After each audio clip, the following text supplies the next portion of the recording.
Hello नमस्कार साथियों। आज हम लोगों ने बहुत ही महत्वपूर्ण क्लास 12th फिजिक्स के जो है 3 इंपॉर्टेंट लॉन्ग क्वेश्चन की चर्चा करने वाले थे 6, जिसमें से 6 प्रश्न हम आपको बताते और 3 प्रश्न आता। ये क्लास हम लोग अभी लाइव चला रहे थे, लेकिन लाइव में कुछ दिक्कत हो गया था, इसके वजह से नहीं चल पाया। नेटवर्क इशू के वजह से हम लोगों ने उस क्लास को लाइव में कंटिन्यू नहीं किए। अब मैं इस वीडियो को लाइव प्राइम में आपको इसलिए बना करके दे रहा हूं ताकि आपको इसको बात आपको समझ में आए और क्लियर आपको दिखे।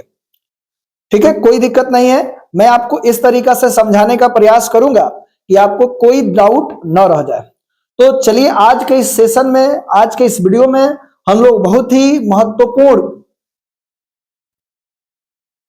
क्वेश्चन के बारे में बात करने वाले हैं और इसमें से 6 में से 3 प्रश्न की जो संभावनाएं हैं वो प्रबल है कि बोर्ड एग्जाम में से इसी 6 में से 3 प्रश्न आपको देखने को मिलेगा। यानी मान के चलिए कि आपका जो आज के वीडियो से 15 नंबर जो है वो फिक्स है। ठीक है, तो इस वीडियो को हम लोग शुरू करते हैं, लेकिन उससे पहले अगर आप हमारे चैनल पर नए आए हैं तो इस चैनल को सब्सक्राइब कर दीजिए और वीडियो को लाइक किए बिना आप तो जाइए नहीं, वीडियो को लाइक कर दीजिए। तो चलिए आज का जो पहला प्रश्न हम लोग देखते हैं। पहला प्रश्न क्या है भैया, बहुत सारे प्रश्नों की चर्चा करने वाले हैं, जिसमें पहला प्रश्न जो है उत्तल सतह के लिए दिए गए सूत्र को स्थापित करेंगे, जो आपको बहुत ही बेहतरीन तरीका से समझाने का प्रयास करेंगे। ठीक है, और दूसरा जो प्रश्न है ये उत्तल के बाद अवतल सतह के लिए भी देखेंगे। ठीक है, उसके बाद नेक्स्ट जो है हम लोग बात करेंगे प्रिज्म। प्रिज्म से जो संबंधित है, प्रिज्म से जो आने वाले प्रिज्म का पूर्णांक है उसको भी हम आपको इस तरीका से बताएंगे कि किसी प्रकार का कोई दिक्कत नहीं रहे। उसके बाद जो है हमारे पास नेक्स्ट है, ये जो है संयुक्त सूक्ष्मदर्शी के लिए सरल सूक्ष्मदर्शी के लिए सरल सूक्ष्मदर्शी का आवर्धन क्षमता निकालेंगे, फिर संयुक्त सूक्ष्मदर्शी का आवर्धन क्षमता निकालने वाले हैं, जिसमें मेरा प्रयास रहेगा कि आपको ये जो 6 प्रश्न हम अभी चर्चा किए हैं ये 6 प्रश्न में किसी प्रकार का कोई डाउट न रहे। तो चलिए एक एक करके हम सभी प्रश्नों को देखते हैं और उसके बारे में बात करते हैं। चलिए, तो अभी हमने आपको इसके बारे में तो बताया ही था कि 2025 के लिए ये बहुत ही जबरदस्त क्लास होने वाला है। इस क्लास में हम लोग बात करेंगे 6 लॉन्ग क्वेश्चन, जिसमें से 3 फिक्स है। चलिए तो शुरू करते हैं सेशन को। देखिए, class 12th physics Bihar board 2025 और मेरा नाम आप सब जानते ही आर के चौरसिया और 4G सर। तो हम लोग बात करने वाले हैं आज जो है पहला जो ये सूत्र है, पहले हम लोग देखिएगा, कई लोग अपर्तनांक को n के द्वारा सूचित करते हैं और कई लोग म्यू के द्वारा सूचित करते हैं, तो घबराने की जरूरत नहीं है। इसी सूत्र को कई बार आप ऐसे भी देखोगे, कह देगा μ2 बटा के v माइनस के μ1 बटा के u बराबर μ2 माइनस के μ1 बटा के r। इस तरीका से भी आपको देखने को ये सूत्र मिलता है। ओके, तो हम यहां पर ये बात करने वाले हैं μ1 μ2 में तो किसी प्रकार का कोई दिक्कत नहीं है। μ1 μ2 में अगर आपको किसी प्रकार कोई डाउट हो तो जरूर बताइएगा। तो चलिए सबसे पहले आप सब मेरे साथ अगर ड्राइंग कर सकते हैं तो ड्राइंग करिए। चलिए, हमने सबसे पहले एक उत्तल पृष्ठ बनाया, एक उत्तल पृष्ठ हमने बनाया और इधर हमने सघन माध्यम रख दिया, इधर हमने थोड़ा सा डॉट डॉट कर दिया तो सघन माध्यम हो गया। ये मैंने क्या बनाया भैया, ये हमने बना दिया एक उत्तल पृष्ठ। उत्तल पृष्ठ क्यों है, क्योंकि इसका प्रवर्तक सतह जो ये सतह जो है उठा हुआ है इसलिए उत्तल है। और इसके द्वारक हमने ले लिया m और n, ये m और n द्वारक है। इस द्वारक को हम लोग छोट करेंगे, जैसे ही द्वारक छोटा होगा ये बिंदु यहाँ जो है वो घिसक करके यहाँ आ जाएगा, तो यहाँ से परपेंडिकुलर ड्रॉ करेंगे तो लगभग P के पास आएगा। ठीक है, अभी हम लोग बहुत जबरदस्त तरीका से समझने वाले हैं। तो ये आपने ड्रॉ कर लिया। उसके बाद हम क्या करने वाले हैं, इस बिंदु O से एक किरण लेकर के जाएंगे बिंदु A पर। भैया ये जो किरण, इधर जो माध्यम है, इधर वाला जो माध्यम है उसको हमने n1 लिया है, इधर वाला जो माध्यम है इसको हमने n1 ले लिया और इधर वाला जो माध्यम है उसको हमने क्या ले लिया है, n2 ले लिया। ठीक है, यहां पर आप देख रहे हैं कि n2 जो है वो सघन माध्यम है, n1 जो है वो विरल माध्यम है, तो यहां पर देख रहे हैं n2 ग्रेटर देन n1 है। ठीक है, ये बात आपको समझ में आ गया।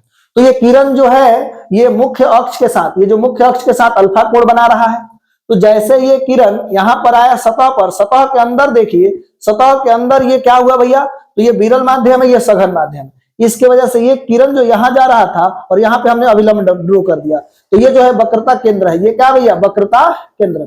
तो इस वक्रता केंद्र से एक हमने अभिलंब ड्रॉ किया। तो देखिएगा जो किरण विरल माध्यम से सघन माध्यम में जाती है तो अभिलंब की तरफ मुड़ जाती है, तो ये अभिलंब की तरफ मुड़ गई।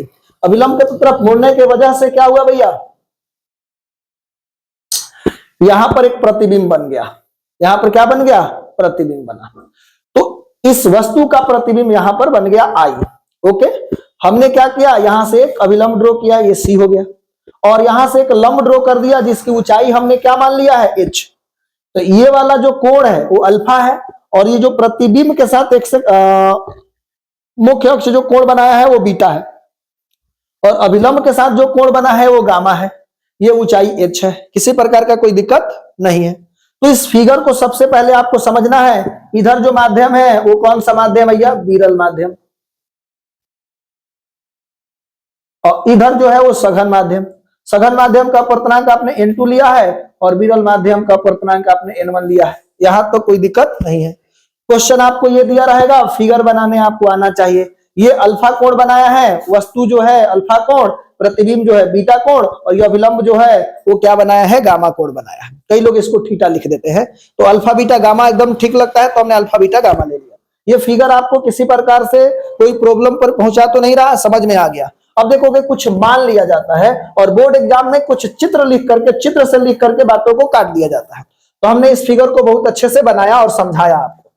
अब यहाँ पे समझते हैं कि भैया इसमें क्या क्या आपने माना है। तो हम लोग मान लेंगे, माना एक उत्तल अपवर्तक सतह है, तो इसको अगर नाम लिखना चाहते हो तो नाम लिख सकते हो कि माना एक उत्तल अपवर्तक सतह mn है, ठीक है, चाहे रख दो सतह है जिसकी वक्रता त्रिज्या r है। तो इसकी वक्रता त्रिज्या जो है वो r है, मतलब यहां से यहां तक की जो लंबाई है वो r है, ठीक है, वक्रता त्रिज्या r है, और वह दो माध्यमों n1 तथा n2 को अलग अलग करती है। तो ये जो पृष्ठ है, एक तरफ इधर का माध्यम हो जा रहा है, एक तरफ इधर के माध्यम हो जा रहा है।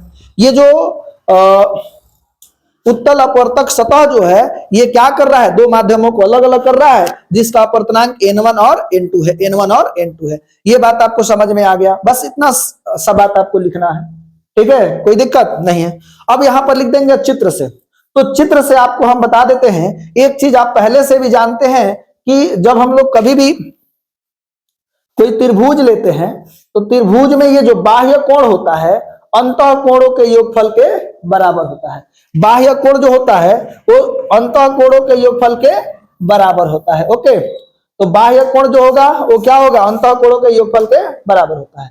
तो आपको क्या करना है, यहां तक हम समझा देते हैं। पहले इस फिगर को बनाना है, फिगर को बनाने के बाद ये सारा चीज आपको लिखना है। लिख दिए, लिख देने के बाद एकदम डायरेक्ट लिखिए चित्र से, और चित्र पर आपका ध्यान होना चाहिए।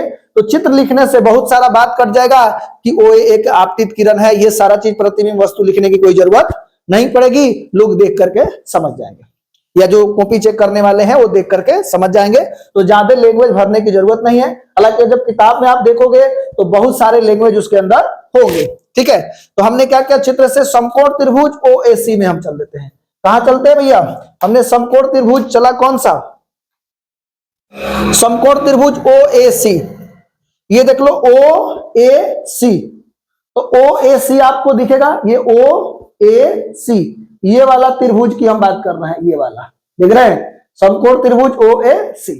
तो OAC के अंदर देखोगे तो ये त्रिभुज है जिसमें ये वाला जो कोण है वो बाह्य कोण है, क्योंकि हम लोग जानते हैं आपतित किरण और अभिलंब के बीच बना कोण क्या होता है, वो आई होता है। ये क्या हो गया, हमारे पास आई मिला। ओके, तो ये आई जो है वो किसके बराबर हो जाएगा, आई जो हो गया इसके अंदर अल्फा प्लस गामा के बराबर हो जाएगा। तो I is equal to alpha plus gamma, इसको हमने लिख दिया, कोई दिक्कत नहीं है।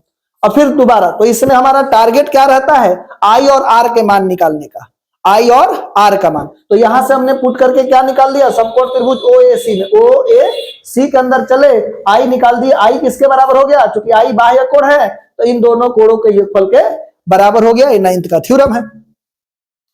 पुनः समकोण त्रिभुज, ये कौन से समकोण त्रिभुज में चल रहे हैं, IAC में। तो IAC, ये देख रहे हैं, ये वाला त्रिभुज, ये वाला IAC। तो इस त्रिभुज के अंदर देख रहे हैं कि अब ये गामा जो है, ये गामा जो आप देख रहे हैं, ये गामा जो है वो क्या हो गया, बाह्य कोण हो गया। ये गामा जो आप देख रहे हैं ये बाह्य कोण हो गया। तो ये बाह्य कोण हुआ तो इसके अंतः कोणों के योगफल के बराबर हो गया। क्योंकि ये अपवर्तित किरण है और ये अभिलंब है तो इसके बीच बना कोण अपवर्तन कोण R हो जाता है। तो किसके बराबर, ये गामा जो हो गया अंदर के कोणों के योगफल के बराबर हो जाएगा। तो गामा इज इक्वल टू क्या मिलेगा, तो R प्लस के बीटा। तो यहां से हमारा टारगेट है कि R निकल जाए।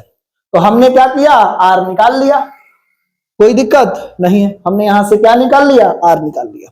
तो R बराबर, तो इधर बीटा है तो उधर जाएगा तो गामा माइनस के बीटा हो जाएगा।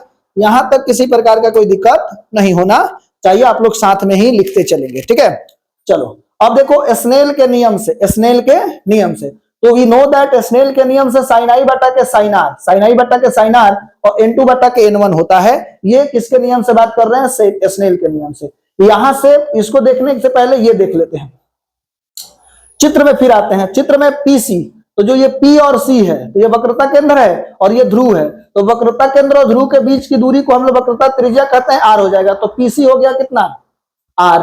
उसके बाद OP, तो OP जो है वस्तु दूरी है। तो हम लोग जानते हैं कि आपतित किरण इधर से आ रहा है, हम ध्रुव से दूरी नाप रहे हैं तो इधर जा रहे हैं। तो जब भी हम लोग आपतित प्रकाश के विपरीत दिशा में जाते हैं तो माइनस साइन लगाते हैं। तो ये वस्तु दूरी है तो माइनस की वस्तु दूरी ई हो जाएगा। और ये जो है प्रतिबिंब दूरी है, तो यहां से ये प्रतिबिंब दूरी है क्या भैया, पी आई प्रतिबिंब दूरी है और ये भी हो जाएगा। चूंकि आपतित प्रकाश की दिशा में नाप रहे हैं तो प्लस होगा। तो ये बात आपको समझ में आया कि नहीं आया, बताइए। आ गया। उसके बाद एक बात आपको समझना होगा कि जब एंगल छोटा होता है, छोटे एंगल के लिए साइन आई, साइन थीटा या टैन थीटा, साइन थीटा या टैन थीटा, क्या बोले भैया, छोटे एंगल के लिए साइन थीटा या टैन थीटा किसके बराबर हो जाता है, थीटा के बराबर। किसके लिए, छोटे कोण के लिए। छोटे कोण के लिए क्या होता है, साइन थीटा और टैन थीटा थीटा के बराबर हो जाता है। ये बात आपको ध्यान रखना है, साइन थीटा और टैन थीटा छोटे कोण के लिए थीटा के बराबर होता है। तो यहां पर हम आपको दिखा रहे हैं कि अगर ये दर्पण का द्वारक बहुत ही छोटा होता, हम ये कहना चाह रहे हैं कि इस दर्पण के द्वारक को और छोटा किया जाता तो ये बिंदु घिसक करके कहीं ना कहीं यहां आ जाता। तो यहां से अगर इस पर लंब डालते तो ये बिंदु और ये बिंदु लगभग पास हो जाते। दर्पण का द्वारक अगर छोटा होता तो दर्पण के द्वारक अगर छोटा होगा तो क्या क्या छोटा हो जाएगा, ये कोण अल्फा का मान छोट हो जाएगा, बीटा का मान छोट हो जाएगा, गामा का मान छोट हो जाएगा। यानी कि जब दर्पण का द्वारक छोटा हो, यदि दर्पण, सॉरी यहाँ पे दर्पण हम गलत लिख रहे हैं, यहां पर क्या हो जाएगा, यदि अपवर्तक सतह का, यदि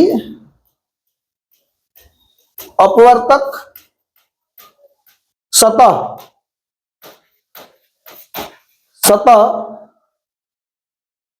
का द्वारक छोटा हो, तो अगर ये द्वारक ही छोटा हो जाएगा तो ये आई भी छोटा हो जाएगा, एंगल आर भी छोटा हो जाएगा, अल्फा बीटा गामा यानी कि सारा छोटा हो जाएगा। तो यहां क्या मिलने वाला है, आई आर अल्फा बीटा तथा गामा कोण बहुत छोटे होंगे। और छोटे होंगे तो अल्फा को टैन अल्फा लिख सकते हैं या टैन अल्फा को अल्फा लिख सकते हैं, टैन बीटा को बीटा या बीटा को टैन बीटा लिख सकते हैं, ठीक है। गामा को टैन गामा लिख सकते हैं या टैन गामा को गामा लिख सकते हैं, साइन आई को आई लिख सकते हैं और साइन आर को आर लिख सकते हैं, ठीक है। ये बात आपको समझना पड़ेगा, यहां तक किसी प्रकार का कोई दिक्कत नहीं है। तो जब ये बात आपको समझ में आ गया तो जो कि यहां पर आपने लिखा था स्नेल के नियम से, तो स्नेल के नियम से साइन आई बटा के साइन आर और n2 बटा के n1 है, तो आई के जगह पर, साइन आई के जगह पर आई लिख देते हैं और आर के जगह पर हम आर लिख देते हैं, क्योंकि हमने शुरुआत में ही कह दिया है कि दर्पण का द्वारक बहुत छोटा हो तो, ठीक है। तो ऐसा हो गया। तो यहां से क्रॉस मल्टीप्लीकेशन कर लेंगे तो ये क्या हो जाएगा, ई गुणा हो जाएगा इसके साथ, ये क्या हो जाएगा, तो n1 इंटू के आई गुणा हो जाएगा इसके साथ, तो n2 इंटू के आर, तो ये n1 आई और n2 आर हो जाएगा। इसको मान लेते हैं समीकरण 1। अब यहां से एक बात बताइए, आई का मान आपको पता है कि नहीं पता है, तो आई का मान है गामा अल्फा प्लस गामा और आर का मान है गामा माइनस के बीटा। यहां पर आई का मान ये है और आर का मान ये है, आर बराबर ये है, आई बराबर ये है। तो यहां से आई का मान और यहां से आर का मान, दोनों का मान यहां पे रखेंगे, तो दोनों का मान रखेंगे तो क्या आएगा, तो यहां से n1 आई का मान हमने gamma plus alpha plus gamma रख दिया और n2 यहां जो हमारे पास r था, r का मान गामा माइनस के बीटा हो गया। यहां तक किसी प्रकार का कोई दिक्कत नहीं है। आप एक बात हमको बताइए, जो अभी हम लोग फिगर देख रहे थे उसके अंदर ये आपके पास n1 n2 इसको हम समीकरण में रहने देते हैं। अब चलते हैं फिर कहां पे, चित्र के पास। चित्र में अब यहां पर आप देख लो, ये अल्फा है, तो अल्फा को हम लिख लेते हैं tan अल्फा। तो tan थीटा बराबर क्या होता है, p बटा के h। tan theta equal to p बटा के b होता है। tan theta is equal to p बटा के b। तो यहां से हम लोग देखते हैं अल्फा अगर ले रहे हैं तो इस त्रिभुज में चलो, ये वाले त्रिभुज में o a b में, o a b में। और एक और बात, कंफ्यूजन नहीं होना चाहिए, अगर दर्पण का द्वारक छोटा हो तो ये वाला जो बिंदु है यहां ना होकर के इसके करीब होगा, तो OP का हो चाहे OB का हो, दोनों बात क्या होंगे, बराबर होंगे जब दर्पण का द्वारक बहुत ही छोटा होगा तब। तो हम चल देते हैं इसमें, तो tan अल्फा बराबर ये लंबाई हो जाएगा क्या, h, इसको हमने क्या मान लिया है, h माना है, ठीक है। तो ये लंबाई आपके पास h मिल गया। तो tan अल्फा बराबर क्या हो जाएगा, p बटा के b। तो p के जगह पर h हो जाएगा और b के जगह पर ये लंबाई हो जाएगा। चूंकि ये वस्तु दूरी है तो ये वस्तु दूरी इधर नाप रहे हैं तो माइनस के u हो जाएगा। तो यही बात है। दूसरा जो दिख रहा है tan बीटा, तो tan बीटा इस त्रिभुज में चलेंगे तो फिर से ध्यान दीजिएगा, इस त्रिभुज में तो p बटा के b, तो p के जगह पर फिर ये h हो जाएगा और b के जगह पर ये प्रतिबिंब दूरी क्या हो जाएगा, v हो जाएगा। उसके बाद फिर हम लोग बात करेंगे इस वाले त्रिभुज में, तो tan गामा, तो tan गामा बराबर इस त्रिभुज में आएंगे तो ये लंब हो जाएगा और ये आधार हो जाएगा। तो ये वाला दूरी वक्रता त्रिज्या है। तुम कहोगे सर ये वाला कैसे कह रहे हैं, या दर्पण का द्वारक छोटा है तो ये बिंदु यहां ना होकर के इसके करीब होगा, तो ये तो हो जाएगा ना। यही बात हम यहां से कह रहे हैं, यहां से हो जाएगा tan alpha is equal to h बटा के u, tan बीटा, तो h बटा के u जब होगा तो यहां से tan अल्फा को अल्फा लिख सकते हैं। tan बीटा का मान देखो, tan बीटा का मान h बटा के v, h बटा के v अभी हमने आपको दिखाया था फिगर में, ठीक है। अब सुनो, h बटा के v हो गया तो tan बीटा को बीटा लिख देते हैं। tan गामा बराबर h बटा के r, हमने बोला h बटा के r होगा, ध्यान दीजिएगा। तो ये tan गामा को गामा लिख देते हैं, h बटा के r हो गया। तो यहां से अल्फा बीटा गामा इन तीनों का मान समीकरण 1 में, समीकरण 2 में रख देते हैं। तो यहाँ अल्फा बीटा तथा गामा का मान समीकरण किस में रख देते हैं, समीकरण हम लोग 3 में रख देते हैं। तो इसको मिटा करके फिर से हम आपको समझा देते हैं। ओके, इसको मिटा करके हम आपको समझाएंगे तो थोड़ा सा हो सकता है कि और अच्छा से समझ में आ जाए आपको। चलो, अब आप क्या कहना चाह रहे हो कि सर ये जो अल्फा बीटा गामा का मान है इसमें रखना है, तो ये आपके पास ऑलरेडी n1 है तो आपने n1 रख दिया। और अल्फा का मान, तो अल्फा का मान है h बटा के माइनस के u, फिर ये प्लस है तो आपने लिख दिया प्लस, और उसके बाद क्या है गामा, तो गामा का मान यहाँ क्या दिया है, h बटा के r, h बटा के क्या दिया है, h बटा के r, ब्रैकेट बंद, बराबर है तो क्या लिखोगे बराबर, ये n2 है तो आपने लिख दिया n2, ये गामा, गामा का मान है h बटा के r, h बटा के r। उसके बाद बीटा, बीटा का मान क्या दिया है, तो माइनस h बटा के v, क्या दिया भैया, h बटा के v, ठीक है। अब सुनो, इस n से इसके अंदर गुणा कर दो, h को कॉमन कर लो तो h बाहर निकल जाएगा, और ये n1 जो है तो ये हो जाएगा n1 बटा के माइनस के u, और ये प्लस ये n यहाँ पे चले गए, h तो हमने बाहर कर लिया है, तो ये क्या हो जाएगा भैया, n1 बटा के r बराबर, इसको h को फिर ये बाहर कर लेते हैं, n2 को गुणा कर देंगे तो h बाहर निकल जाएगा, h क्या हो जाएगा भैया, तो यहां से देख रहे हैं h निकल गया और n2 बटा के r हो गया, माइनस ये क्या हो जाएगा, n2 बटा के v हो जाएगा, फिर ये h और ये h क्या हो जाएगा, कैंसिल आउट हो जाएगा। तो अब क्या बच रहा है, अब जो बच रहा है उसको लिखो। हम काम करते हैं, ये जो n2 बटा के v है ये माइनस में इधर है, देख लो बराबर के इधर माइनस में, तो इसको उधर लेके जाएंगे, ये हो जाएगा n2 बटा के v, n2 बटा के v, और इधर जो है n1 बटा के u, माइनस में है तो लिख देते हैं माइनस n1 बटा के u, इधर बच गया है बराबर, इधर तो इसको उधर लेके आए, इधर तो बचा है n2 बटा के r, और इधर जो बचा है n1 बटा के r, ये प्लस में है तो इधर आएगा तो माइनस हो जाएगा n1 बटा के r। यहां से हम लोग कुछ नहीं कर सकते तो इसको रहने देते हैं, n2 बटा के v माइनस n1 बटा के u, और इसमें से हम इसका एलसीएम ले लेते हैं r, तो ये हो जाएगा n2 माइनस के n1। यही तो आप प्रूफ करना चाह रहे हो। अगर मान लेते हैं कि जब कोई, अगर मान लेते हैं कि ये जो अपूर्णांक जो है कोई क्या कर दे रहा है, हमने एन के द्वारा अपवर्तनांक को सूचित किया है, कोई म्यू के द्वारा सूचित करेगा तब। तो म्यू के द्वारा सूचित करेगा तो म्यू2 बटा के भी माइनस म्यू1 बटा के यू बराबर म्यू2 माइनस म्यू1 बटा के आर हो जाएगा। तो ये हमारे पास सिद्ध हो गया क्या, ये सिद्ध हो गया आपके पास उत्तल पृष्ठ के लिए, हम लोगों ने उत्तल पृष्ठ के लिए चीज सिद्ध कर दिया। अब बात करने वाले हैं किसके लिए, अवतल पृष्ठ के लिए। तो ध्यान दीजिएगा, अवतल का जो प्रवर्तक सतह होता है वो धसा होता है। तो सबसे पहले हमारा टारगेट रहेगा कि पहले आपको फिगर समझाएं और फिर प्रश्न को समझाएं, ठीक है। फिगर समझ में आ जाएगा तो प्रश्न आपको ऑटोमेटिक समझ में आने लगेगा, और पहले वाला अगर समझ में आ गया है तो दूसरा वाला उससे भी आसान है और जल्द समझ में आ जाएगा। तो चलिए, हमने आपके लिए एक पृष्ठ लिया, जो कि ये पृष्ठ जोन है वो क्या है, अवतल पृष्ठ है, जिसका द्वारक हमने एम और एन ले लिया है, एम और एन लिया है। ये जो इधर सघन माध्यम लिए हैं, और इस सघन माध्यम का जो अपवर्तनांक है वो कितना है भैया, n2 है। और इधर जो लिया है मैंने वो क्या है भैया, विरल माध्यम है। क्या है भैया, विरल माध्यम, विरल माध्यम। और इसका अपवर्तनांक आपने n1 लिया है। तो यहां पर आप देख रहे हैं कि n2 बड़ा है, n1 छोटा है। क्यों भैया, क्योंकि n2 जो है वो सघन माध्यम है, n1 विरल माध्यम है, तो n2 तो बड़ा ही होगा। चलो, अब यहां से हमने एक वस्तु लिया, ये तो हमने आपके पास मुख्य अक्ष खींचा, और यहाँ पर मुख्य अक्ष पर एक बिंदु लिया जो वस्तु का काम करेगा वो, और इसको हमने यहाँ पर किरण खींचा, ठीक है। तो ये किरण चला गया यहाँ पर, कोई दिक्कत नहीं है। जैसे यहाँ पर आएगा तो हमने यहाँ पर इसको रोक दिया। अब यहाँ से पूछेंगे कि ये किधर जाएगा, तो चूंकि आप देख रहे हैं ये विरल सघन माध्यम है, तो यहाँ पर हमने एक अभिलंब ड्रॉ कर दिया। ये जो है AC, ये बिंदु A माने हैं हम, तो AC जो है वो अभिलंब है, अभिलंब खींचे हैं। क्योंकि विरल माध्यम से सघन माध्यम की तरफ अगर कोई किरण जाती है, विरल से सघन, तो अभिलंब के ओर मुड़ जाती है, तो ये तो कभी जिंदगी में नहीं मिलेगा। तो हमने इसको बैक साइड में ला करके इधर मिलाया है, देख रहे हैं, ये बैक साइड में हमने इसको क्या किया है, मिला दिया है। ये वाला लाइन जो आप देख रहे हैं, इसको हमने बैक साइड में ला करके मिलाया है, ये वाला लाइन। तो ये बैक साइड में आकर के मिल गया। तो हम लोग जानते हैं आपतित किरण और ये अभिलंब है, ये क्या है, अभिलंब है। तो इस अभिलंब के बीच जो बना कोण है, इसको हमने आई कर दिया। क्या कर दिया भैया, आई। और ये जो है बैक में पीछे लाए हैं, तो जहां पर ये कटा है तो इसको हमने इधर बढ़ाया है, तो ये बन गया हमारे पास प्रतिबिंब, ठीक है।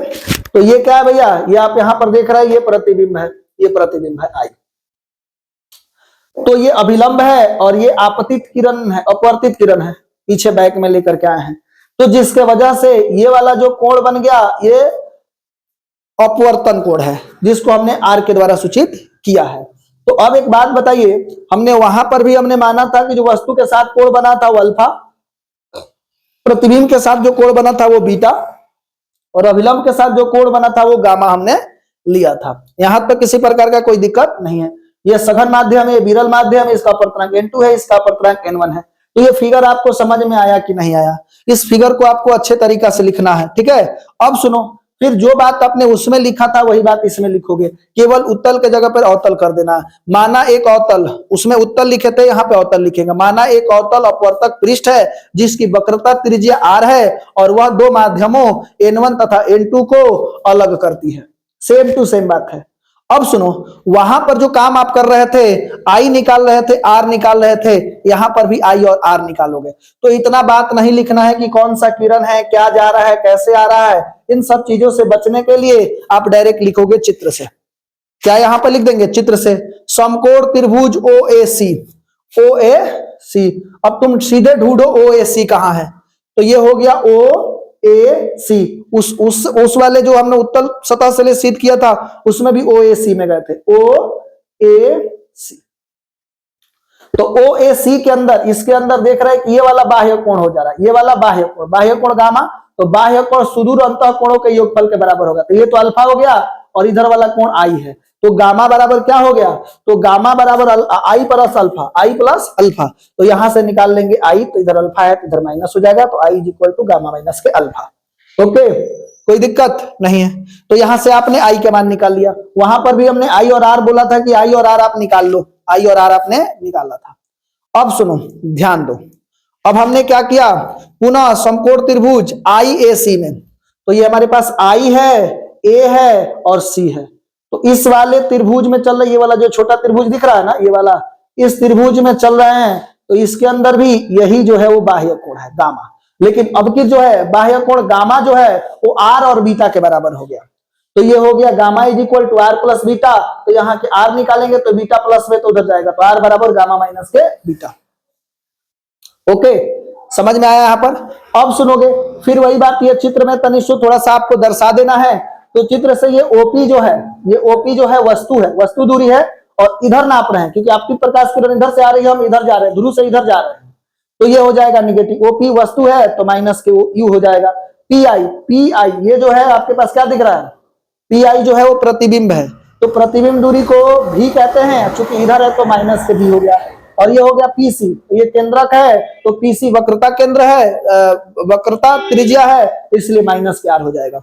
फिर वही बात सब में चिपका देना है। यदि अपवर्तक पृष्ठ का द्वारक बहुत ही छोटा हो तो angle i angle r, angle i angle r, और ये क्या है अल्फा बीटा तथा गामा, ये गामा का मान बहुत छोटा होगा।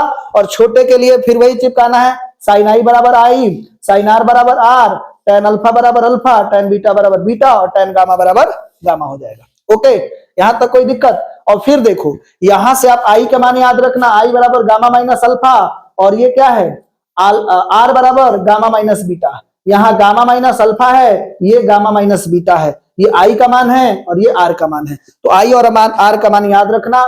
हम लोग जानते हैं स्नेल के नियम से, क्या है भैया स्नेल का नियम क्या है, तो स्नेल के नियम से बात करोगे तो स्नेल का नियम कहता है कि साइन आई बराबर साइन आई बट्टा के साइन आर बराबर n2 बट्टा के n1।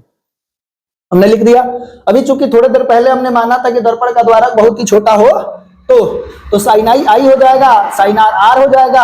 अभी क्रॉस मल्टीप्लाई कर लेते हैं, तो इसको इससे मल्टीप्लाई करेंगे तो n1 आई, और इसको इससे मल्टीप्लाई करेंगे तो n2 आर हो जाएगा, n2 आर। तो यहां से हम लोग आई और आर का मान रख देंगे, यहाँ पे क्या करेंगे आई और आर का मान रखेंगे। तो यहाँ पर आई तथा आर का मान समीकरण 1 में रखने पर कहां रख देते हैं, समीकरण 1 में। तो समीकरण 1 में रखेंगे तो ये हो जाएगा n1, आर का मान हमने बोला था गामा माइनस अल्फा, n2 है तो n2, और आर का मान अभी थोड़ी देर पहले निकाले थे वो क्या था गामा माइनस के बीटा। आप सब उसको लिखते चलोगे, साथ में लिखते चलोगे ना, तो किसी प्रकार का कोई दिक्कत होने वाला नहीं है। ठीक है, यहाँ पर अभी हमने बताया था ना कि आर का मान जो आई का मान जो है गामा माइनस अल्फा है, आई का मान गामा माइनस अल्फा, आर का मान गामा माइनस बीटा है। ठीक है, साथ में जब लिखते चलिएगा तो किसी प्रकार का कोई दिक्कत होने वाला नहीं है। अब सुनो, ये तो हमने ले लिया और इसको मान लेते हैं समीकरण 2। क्या हमने मान लिया, इसको मान लिया समीकरण 2। बोलो कोई दिक्कत है, कोई दिक्कत नहीं है। अब चलिए ध्यान से, हमने ले लिया tan अल्फा बराबर h/u, तो ये कहां से आ रहा है, तो फिर इधर आना पड़ेगा फिगर में। ये अल्फा है, अगर आप देख रहे हो कि दर्पण का द्वारक बहुत ही छोटा होता तो ये बिंदु यहां ना होकर के यहां होता, तो यहां होता तो ये वाला यहाँ पे लंब खींचते तो ये बिंदु और ये बिंदु दोनों सेम हो जाता, तो ये बी जो है यहाँ है वो हो जाता है यहाँ पर। तो इस प्रकार हम लोग ये कह सकते हैं कि अभी हम लोग एज्यूम कर लेते हैं कि दर्पण का द्वारक बहुत छोटा है, तो छोटा होगा तो ये बिंदु बी जो है वो बिंदु पी के करीब होगा। इसको लिखेंगे नहीं, हमने ऐसा बोल दिया है यही पर शुरुआत में। तो जब ऐसा हो गया तो इस वाले त्रिभुज के लिए जब बात करोगे tan अल्फा, तो h बट्टा के क्या हो जाएगा b, तो h बट्टा सॉरी, तो ये h मतलब p बट्टा के b, तो p के जगह पर ये h है, ये लंब जो है क्या h है, तो h बट्टा के और ये वस्तु दूरी है तो क्या हो जाएगा u, तो चूंकि माइनस में हो जाएगा। ठीक है, उसके बाद यहाँ पर हम लोग बीटा की बात करेंगे तो h बट्टा के ये प्रतिबिंब दूरी है तो माइनस के भी। गामा की बात करेंगे तो tan गामा का हो जाएगा h बट्टा के आर, चूंकि इधर जा रहे हैं तो माइनस के आर। तो इन सब का मान यहाँ पर दिखाया गया है, ध्यान दीजिएगा। ये दिया गया है tan alpha is equal to h बट्टा के माइनस के यू, तो ये tan अल्फा अल्फा के बराबर हो जाएगा, तो अल्फा क्या हो जाएगा h बट्टा के माइनस के यू। tan बीटा, तो tan बीटा जो हो गया वो क्या मिलेगा h बट्टा के माइनस के भी, तो tan बीटा बीटा के बराबर हो जाएगा। उसके बाद गामा दिख रहा है tan गामा, तो गामा हो जाएगा h बट्टा के माइनस के आर, तो यहां से हम लोग देख रहे हैं कि गामा का मान तो tan गामा गामा हो जाएगा, तो यहाँ हो जाएगा h बट्टा के माइनस के आर। ये सारा दूरी ध्रुव से हम लोग किधर नाप रहे हैं, लेफ्ट साइड, तो माइनस होगा। तो हमने ये अल्फा बीटा गामा इन तीनों का मान उठा करके इस समीकरण में रख देते हैं। तो तीनों का मान अगर समीकरण में रखोगे तो इसको हम यहाँ पर दिखा देते हैं रख करके। ओके, क्या भैया, इन तीनों का मान हम लोग रखते हैं। तो यहां पर देख रहे हैं n1, तो यहां दिया हुआ है n1, ये जो दिया है गामा, तो गामा का मान क्या दिया है, h बटा के माइनस के r, और यहां पर दिया हुआ है माइनस, तो यहां लिख देते हैं माइनस, और फिर अल्फा, अल्फा का मान दिया है ये माइनस है, तो h बटा के ये माइनस के u लिखेंगे, तो यहाँ प्लस करके यहाँ पर u कर देते हैं, कोई दिक्कत नहीं है। फिर बराबर है, तो हमने यहाँ पर क्या कर दिया, बराबर लिख दिया n2। अब देखो n2 हो गया, फिर गामा का मान कितना है, तो गामा का मान दिया है h बटा के माइनस के r, फिर इसमें माइनस है तो हमने लगा दिया माइनस। अब बीटा, बीटा का मान आपके पास क्या है, h बटा के भी, h बटा के माइनस के भी, तो माइनस भी लिखेगा तो इसको भी प्लस का कर दे रहा है। चलो अब ये देखो, इसमें से h कॉमन कर लेते हैं, यानी n1 को यहाँ पर इंटर करेंगे, h को बाहर कर लेंगे, तो h बाहर हो गया, और ये n1 बटा के r माइनस के हो जाएगा, और ये प्लस n1 बटा के u हो जाएगा। फिर यहां से n2 को इंटर करेंगे, h को बाहर कर लेंगे, तो h बाहर हो गया, n2 बटा के माइनस के r होगा, और प्लस n2 बटा के v, ठीक है।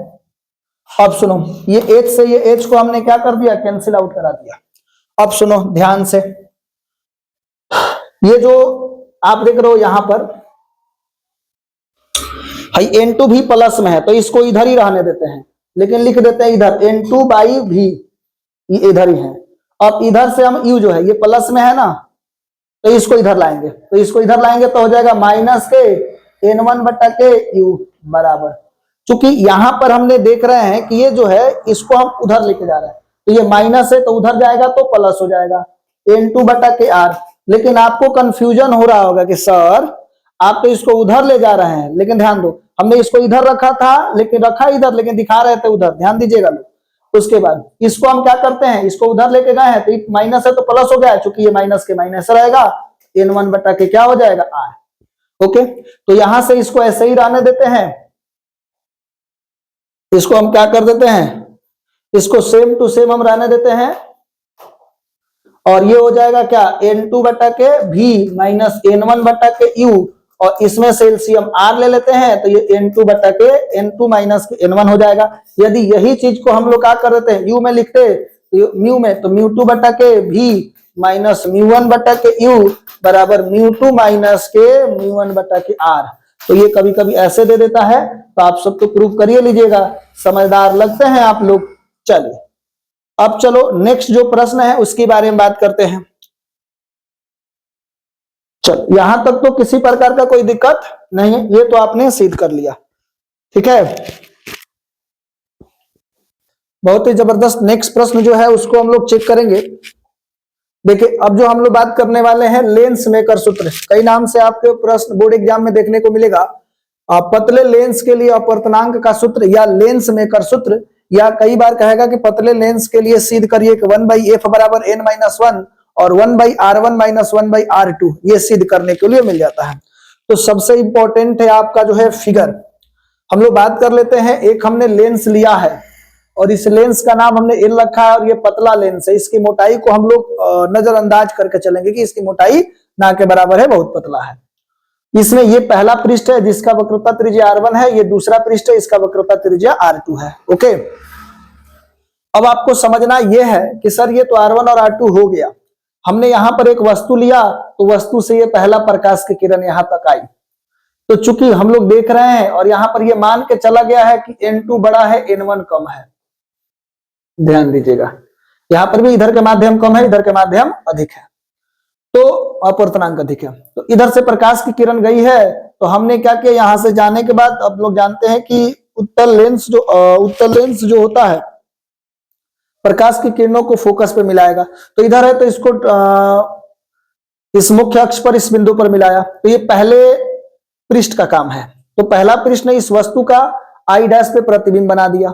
अब ये जो दूसरा पृष्ठ है इस प्रतिबिंब को वस्तु समझ रहा है, तो इसका ये दूसरा पृष्ठ यहाँ पे प्रतिबिंब बना दिया। तो पहले जो मैंने बोला उसको ध्यान रखना है, इस वस्तु का ये वाला जो पहला पृष्ठ है ये वाला प्रतिबिंब बनाया है आई डैश, तो यहां से ये वस्तु दूरी हो गया, इसको हमने ले लिया u। ओके, दूसरी बात, और इस वस्तु के लिए प्रतिबिंब है आई डैश, तो ये हो गया इसका प्रतिबिंब दूरी, इसको हमने v डैश ले लिया। अब दूसरे पृष्ठ की बात करते हैं, ये वस्तु का काम कर रहा है, तो दूसरे वस्तु के लिए, दूसरे लेंस के लिए, लेंस के दूसरे सतह के लिए ये वस्तु का काम कर रहा है, तो यहां से यहां तक अब इसके लिए ये वाला जो v डैश इसके लिए प्रतिबिंब दूरी है, इसके लिए वस्तु दूरी का काम कर रहा है और इसका यहाँ पे प्रतिबिंब बन जा रहा है, तो ये प्रतिबिंब दूरी का काम कर रहा है। एकदम ये बात आप लोग ध्यान रखेंगे।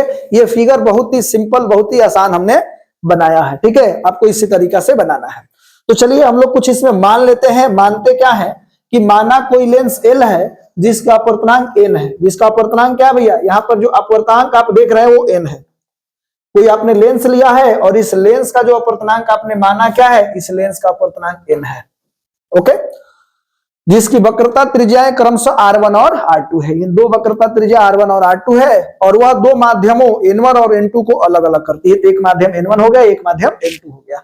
ये जो फिगर के अंदर जो दिख रहा है वो लिख दिए। अब बहुत सारे बात को काटेंगे कि आपतित किरण है, ये पहला इमेज है, ये दूसरा इमेज, इसको काटना चाहते हैं तो डायरेक्ट लिखेंगे। क्या लिखेंगे भैया, चित्र से।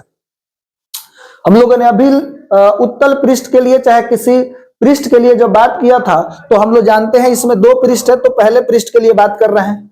तो पहला पृष्ठ जो है ये उत्तल पृष्ठ है। तो उत्तल पृष्ठ या कोनों पृष्ठ के लिए हमने वो सूत्र बोला था आपको, N2/V माइनस N1/U और N2 माइनस N1 बटा के R, ये बोला था मैंने। तो अब आपको ध्यान देना है कि यहाँ N2 तो N2 है और यहाँ जो पहले पृष्ठ के लिए V जो है प्रतिबिंब दूरी है वो कितना है, V डैश है। तो हमने इस V के जगह पर रख दिया V डैश। ये वाला सूत्र अभी शुद्ध किए थे हम लोग थोड़ी देर पहले, आप लोगों ने देखा था। तो हमने अब ये N2 के N2 और V जो है इसके लिए V जो है माने प्रतिबिंब दूरी V डैश है। माइनस माइनस है तो माइनस, N1 है तो N1 U, तो U तो वस्तु दूरी है तो U है और बाकी इसको यहीं रहने देते हैं, सेम टू सेम रहने देते हैं। ये एक समीकरण 1 हो गया। अब दूसरे पृष्ठ के लिए ध्यान दीजिएगा। पहले पृष्ठ के लिए ये N1 था, ये N2 था। ये पहले पृष्ठ के लिए ये इधर वाला N1 था और इधर वाला N2 था। अब इस पृष्ठ के लिए N2 N1 का काम करेगा क्योंकि इस पृष्ठ में ये वाला पृष्ठ के लिए ये N1 हो जाएगा और ये N2 हो जाएगा। पहले पृष्ठ में पहले वाले पृष्ठ के लिए ये N1 ये N2, दूसरे वाले पृष्ठ के लिए ये N1 और ये N2 हो जाएगा। बस इतना ध्यान रखेंगे, सारा काम तमाम हो जाएगा। तो इस द्वितीय पृष्ठ के लिए तो जो सूत्र पहले से जानते हैं वो लिख दो, N2/V माइनस N1/U और N2 माइनस N1 बटा के R। हमने आपको ऑलरेडी बताया है कि इस वाले पृष्ठ के लिए N2 N1 का काम करेगा और यहां पर जो इसका प्रतिबिंब दूरी है वो V ही है। ओके, हमने लिख दिया क्योंकि ये वस्तु दूरी है और ये प्रतिबिंब दूरी है। क्योंकि इस लेंस के लिए ये वाला सतह के लिए ये वस्तु का काम कर रहा है, ये प्रतिबिंब का काम कर रहा है। तो ये हो गया वस्तु दूरी और ये हो जाएगा प्रतिबिंब दूरी। तो V की जगह पर हमने V ही रख दिया क्योंकि V है यहाँ पर। ओके, अब दूसरी बात, N1 की जगह पर N2 हो जाएगा। अभी हमने बताया इस वाले पृष्ठ के लिए N1 हो जाएगा, ये N2 हो जाएगा। तो N1 N2 हो गया और इसका जो U है वस्तु दूरी है, तो ये वाला वस्तु दूरी का काम कर रहा है इस वाले पृष्ठ के लिए, तो यहाँ V डैश हो गया। और N2 के जगह पर N1 लिख देते हैं और N2 के जगह पर N1 और N1 के जगह पर N2 और R है तो R रहने देते हैं। अब ये समीकरण 2 हो जाएगा। लेकिन एक बात देंगे, ये पहले पृष्ठ के लिए था, इसका वक्रता त्रिज्या R1 है तो R1 रख देते हैं और इसका R2 है तो इसको R2 रख देते हैं। ओके, अब ये दो समीकरण हमारे पास मिल गया। इन दोनों समीकरण को हम जोड़ देते हैं तो लिख देते हैं समीकरण 1 + 2। तो हमारे पास ये समीकरण था, अभी हम लोगों ने देखा। आप लिखते लिखते जाइएगा तो किसी प्रकार का कोई दिक्कत नहीं होगा। देख लीजिए, इस वाले समीकरण और इस वाले समीकरण को दोनों को उठा करके हम यहाँ पर रख देते हैं। तो ये हमने रख दिया। तो यहाँ देख रहे हैं N2 बटा के V डैश, N2 बटा के V डैश, ये प्लस में है ये माइनस में, तो कैंसिल आउट हो गया। इधर बच गया, ये बच गया। तो N1 बटा के V माइनस N1 बटा के U, ये बचा है। दूसरा है ये हमारे पास बचा N2 माइनस N1 बटा के R1 और ये प्लस है, प्लस N1 माइनस N2 बटा के R1। हमने यहां से N1 कॉमन कर लिया तो 1 बटा के V माइनस 1 बटा के U, क्योंकि N1 N1 कॉमन हो गया। यहां पर हम लोग देख पा रहे हैं कि ये तो ठीक है, N2 माइनस N1 है, ये N1 माइनस N2 है, तो इसमें से माइनस कॉमन कर लेंगे तो फिर ये N1 माइनस N2 की जगह पे N2 माइनस N1 हो जाएगा। इसमें से हम कॉमन कर लेते हैं N2 माइनस N1। तो यहाँ पर आप देख रहे हैं, अच्छा ये दर्पण सूत्र से जानते हैं 1/V माइनस 1/U बराबर 1/F होता है। तो ये N1 और इसका मान हो जाएगा F, क्योंकि हम लोग जानते हैं 1/V माइनस 1/U बराबर 1/F। तो ये हो गया, इसके जगह पर हमने F रख दिया, F हो गया 1/F1 F। उसके बाद इधर ये N2 माइनस N1 कॉमन कर लेंगे, तो कॉमन कर लेंगे तो यहाँ बच जाएगा 1/R1 और यहाँ बच जाएगा 1 बटा R2, यहाँ पर लिख देते हैं। तो यहाँ से N1 जो है उसको इधर भेजेंगे, तो ये N1 जो आप देख रहे हैं यहाँ पर वो आ जाएगा इसके नीचे। तो N2 माइनस N1 बटा के N1 वही तो सेम यहीं पे लिख देंगे। अब दूसरी बात यहाँ पर दिख रहा है कि इसको अलग अलग करेंगे तो N2 बटा के N1 इसके नीचे करेंगे तो कट करके 1 हो जाएगा। अब देखिएगा N2/N1 को हम लोग अपवर्तनांक कहते हैं N। कई लोग अपवर्तनांक को म्यू के द्वारा भी सूचित कर देते हैं, कोई दिक्कत नहीं है। तो ये क्या हो जाएगा 1/f, और ये इसके जगह पर आप n लिख दो, n-1 या r1 - r2 हो जाएगा। या कई बार इसी को लोग ऐसे लिख देते हैं 1/f बराबर μ-1, क्योंकि अपवर्तनांक प्रिज्म का हमने n माना है, आप म्यू मानोगे तो म्यू हो जाएगा, और इधर हो जाएगा 1/k r1 - 1/k r2। Okay, यहां तक कोई दिक्कत नहीं है। नेक्स्ट जो प्रश्न है वो वेरी वेरी इंपॉर्टेंट है, हम लोग बात करने वाले हैं प्रिज्म के लिए, और ये भी बहुत जबरदस्त है। कई बार आ जाता है कि आपको इसको सिद्ध करना है, ठीक है, इसको सिद्ध करने के लिए आ जाता है। तो हम लोग देखते हैं, कहता है एक प्रिज्म के लिए दिखाइए कि अपवर्तनांक जो होता है वो म्यू। कई लोग इसका अपवर्तनांक हमने क्या लिया है म्यू, तो म्यू के लिए म्यू बराबर sign a plus lambda m/2, अच्छा है इसी को lambda m plus a plus lambda m चाहे लेमडा m प्लस k, बात क्या है सेम बटा के 2 और साइन a/2, इसको दिखाने के लिए आपके पास आ जाता है।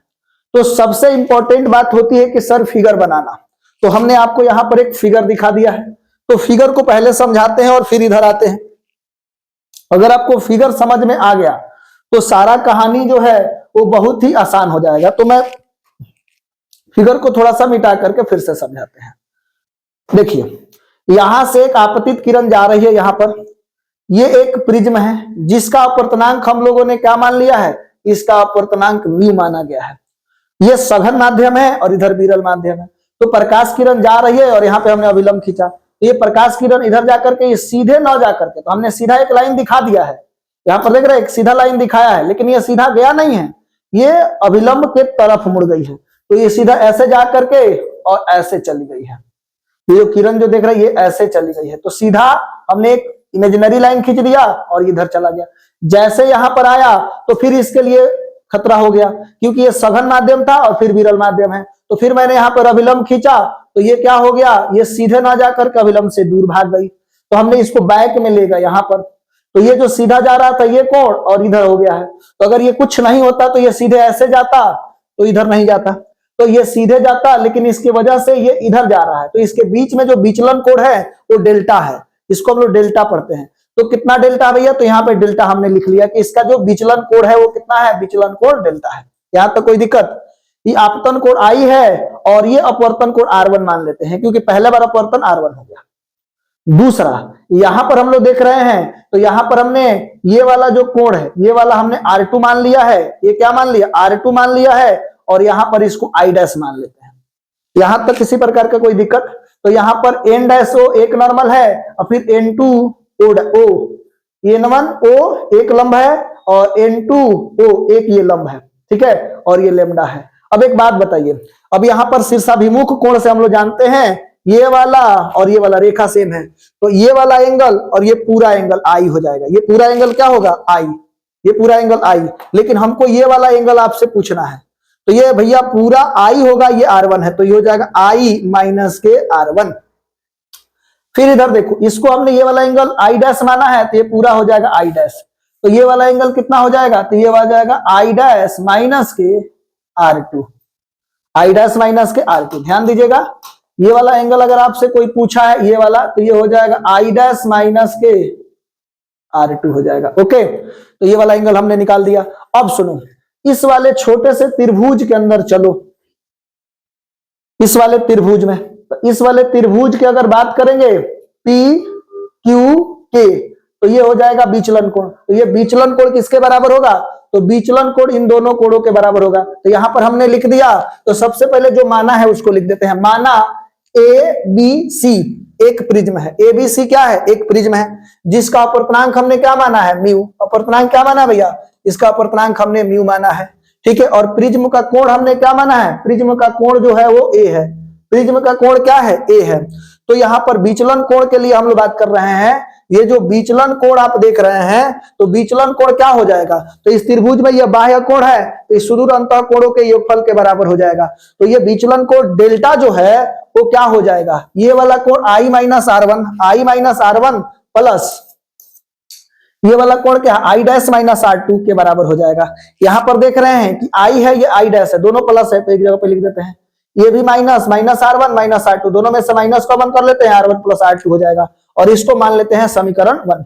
ओके, तो हमने मान लिया समीकरण 1। और फिर एक तरफ ये जो है ये चक्रीय चतुर्भुज हो जाएगा। कैसे होगा हम बता रहे हैं। चक्रीय चतुर्भुज का खासियत है कि आमने सामने के कोणों का योग 90 डिग्री होना चाहिए।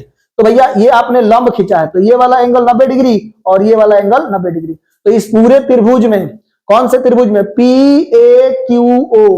PAQO में ये वाला एंगल 90 डिग्री, ये वाला 90 डिग्री, तो सामने सामने का 180 हो गया, तो हाई दुगो बन रहा है तो इसका भी 180 होना चाहिए। तो angle A plus angle O बराबर 180 डिग्री। चतुर्भुज PAQ में इसका मान कितना हो गया, 180 डिग्री। ओके, हमने ये लिख दिया। फिर त्रिभुज इसमें चलते हैं POQ में। POQ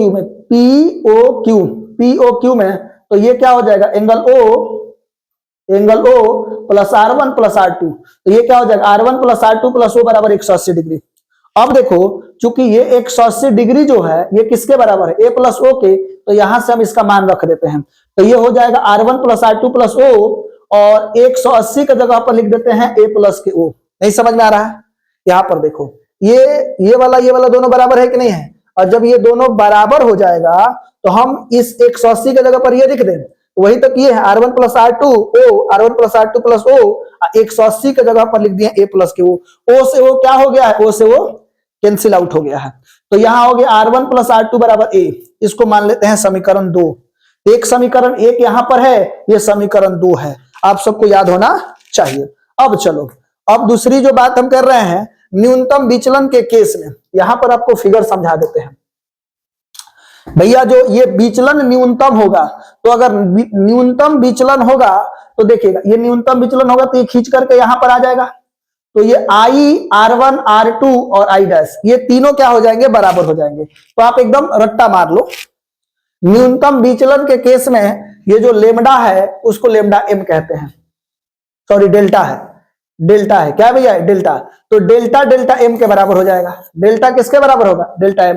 न्यूनतम विचलन के केस में डेल्टा M के बराबर और R1 R2 R के बराबर हो जाएगा। R1 R2 क्या हो जाएगा, ये बराबर हो जाएगा और उसको हमने मान लिया R। न्यूनतम विचलन के केस में ऐसा होगा कि R1 R2 बराबर हो जाएगा और I डैश I के बराबर हो जाएगा। I डैश किसके बराबर हो जाएगा, I के बराबर। तो आप इसको रट्टा मार लो ना, न्यूनतम विचलन के लिए डेल्टा बराबर डेल्टा M, R1 R2 बराबर R और I डैश बराबर I। यहां तक कोई दिक्कत नहीं है। तो अब सुनो, हम समीकरण 2 में चलते हैं।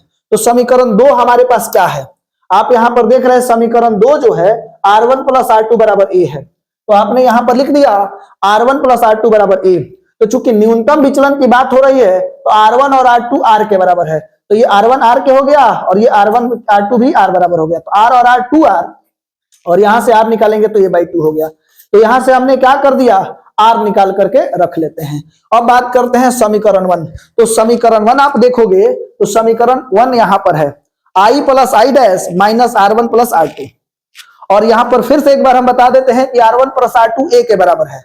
तो यहां पर हम लोग क्या रख सकते हैं, R1 प्लस R2 के जगह पर A रख सकते हैं। तो यहां पर आप देखो समीकरण 1 से, तो समीकरण 1 से डेल्टा जो है वो क्या दिया है, डेल्टा जो दिया हुआ है I plus I dash minus R1 plus R2। तो चूंकि न्यूनतम विचलन की स्थिति में बात कर रहे हैं तो डेल्टा M के बराबर हो गया और I और I डैश ये दोनों बराबर है, तो ये हम दोनों को I और I डैश को एक मान लेते हैं, तो I प्लस I 2I हो गया और इसका मान हम लोग जान ही रहे R1 प्लस R2 का मान A है, तो ये माइनस है तो माइनस के A।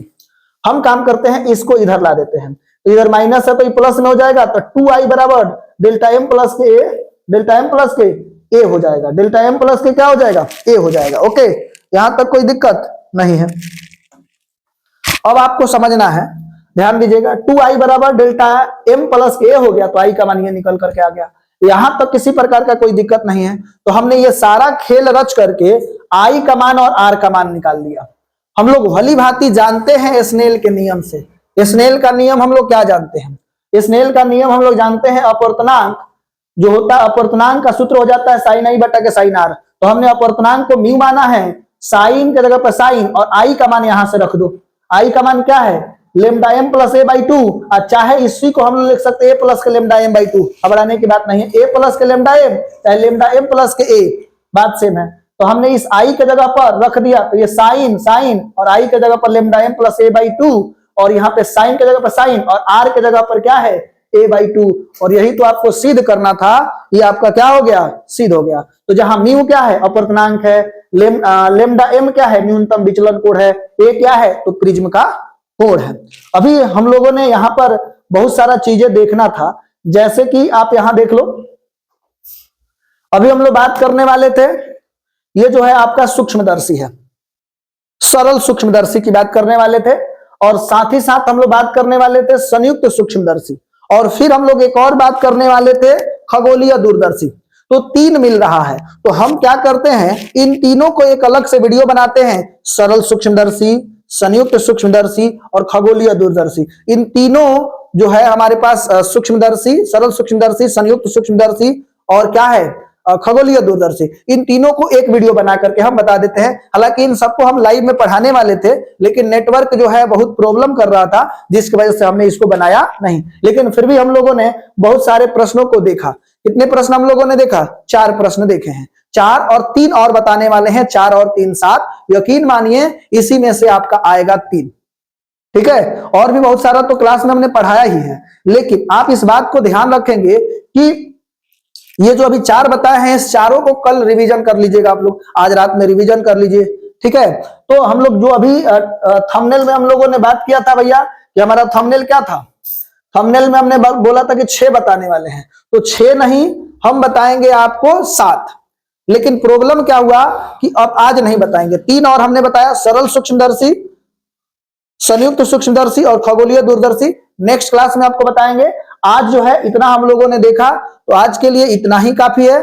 ठीक है, तो आप सबसे निवेदन है कि अगर वीडियो पसंद आया है तो वीडियो को लाइक कीजिए और हमारे इस चैनल को सब्सक्राइब कीजिए, और उम्मीद करते हैं कि आपको ये वीडियो पसंद आया होगा। और मैं आपको दावे के साथ कहता हूं कि इन सभी प्रश्नों में से आपको बोर्ड एग्जाम में प्रश्न देखने को जरूर मिलेगा, तो इसको इग्नोर नहीं करेंगे, इसको जरूर तैयारी कर लेंगे। फिजिक्स में आप बेहतर नंबर लाना चाहते हैं तो इसकी तैयारी आपको इग्नोर करके नहीं चलना पड़ेगा, आपको इग्नोर नहीं करना पड़ेगा, इग्नोर नहीं कीजिए। अब सुनिए, ध्यान दीजिएगा, ये जो समय है, इस समय में आप रिवीजन और प्रैक्टिस पर बहुत ज्यादा ध्यान दीजिए, नए टॉपिक पढ़ने के चक्कर में मत पढ़िए। यानी ये जो लास्ट का समय है, इस समय में revision practice, revision practice, revision practice, revision से चीजें याद रहेगी, और प्रैक्टिस करेंगे तो टाइम मैनेजमेंट सीख जाएंगे। मॉडल सेट बनाइए, कोई भी मॉडल सेट उठा करके देखिए कि उसमें से आप कितना बना पा रहे हैं, उसमें आप खुद को एनालिसिस कीजिए कि हमारा कितना नंबर आ पा रहा है। जितना मॉडल सेट में भी बना करके नंबर ला रहे होंगे, उससे ज्यादा ही नंबर आएगा, उससे कम नंबर नहीं आएगा। ठीक है, तो आप याद रखेंगे। और ये इस समय में नींद बहुत लगता है, नींद बहुत खतरनाक है, तो मैं कहूंगा कि आंखों में नींद बहुत है पर सोना नहीं है, यही समय है कुछ करने का, इसे खोना नहीं है। चलिए, थैंक यू, धन्यवाद।